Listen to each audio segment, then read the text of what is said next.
Hello friends, আমি beauty চলে এসেছি বিউটিস বেক অ্যান্ড কুক চ্যানেলে আপনাদের সঙ্গে আবারও একটা কেক শেয়ার করতে। কেকটা আমার বাটারস্কচ ফ্লেভারের ছিল। আমি এখানে প্রথমেই 3টে লেয়ারে কেটে ক্রাম কোট করে ফ্রিজে রেখে দিয়েছিলাম প্রায় 10-15 মিনিট। তারপরে এই ফাইনালাইজিংটা করছি। কেকটা ছিল আমার বিটিএস থিমের উপরে, মানে কাস্টমার বলেছিলেন একদম সিম্পলের উপরে যেন বিটিএস থিমটা করি, আর পার্পল আর হোয়াইটের কম্বিনেশনে যেন কেকটা রাখি। আমি সেটাই করব। প্রথমেই সাদা ক্রিম দিয়ে ফাইনালাইজিংটা করে নিচ্ছি, তারপরে একটু পার্পলের ছোঁয়া দেব। একটা স্ক্র্যাপার দিয়ে সাইডটা সুন্দর করে সমান করে নিচ্ছি।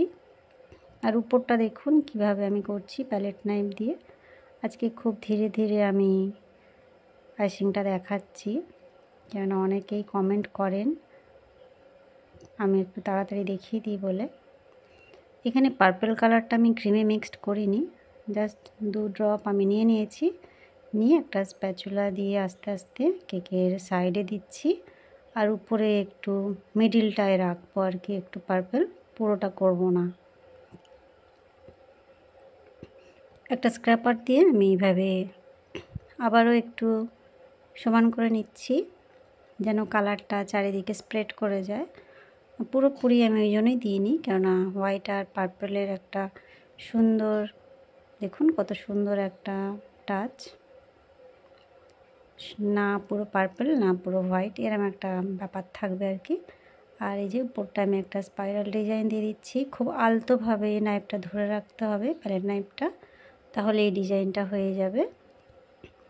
আর এই যে স্প্যাচুলার একদম যে সাইডটা চিকন সেইটা দিয়ে আমি আস্তে আস্তে সাইডে একটা ওয়েব ডিজাইন করে নিচ্ছি। এগুলো দেখতে বেশ সুন্দর লাগে। এই যে দেখুন, এবারে আমি প্রিন্ট আউট করে নিয়েছিলাম গুগল থেকে সার্চ করিয়ে।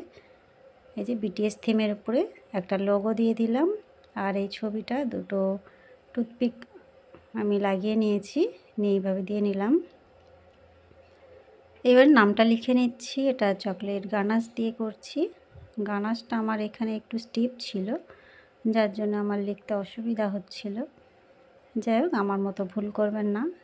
আমার হাতে একদমই টাইম ছিল না, যার জন্য আমি এটা দিয়েই কাজটা চালিয়ে নিয়েছি আর কি। একটু জাস্ট গরম করে নিলেই এটা কাজটা সুন্দর হয়ে যায়। যাই হোক, আর কিছু করব না। এই হলো আমার কেকের ফাইনাল লুক। বন্ধুরা, কেমন লাগলো? ভালো লাগলে বা একটু হেল্পফুল মনে হলে অবশ্যই একটা লাইক করবেন, চ্যানেলটা সাবস্ক্রাইব করে রাখবেন। দেখা হবে নেক্সট নতুন কোনো ভিডিও নিয়ে। Bye bye.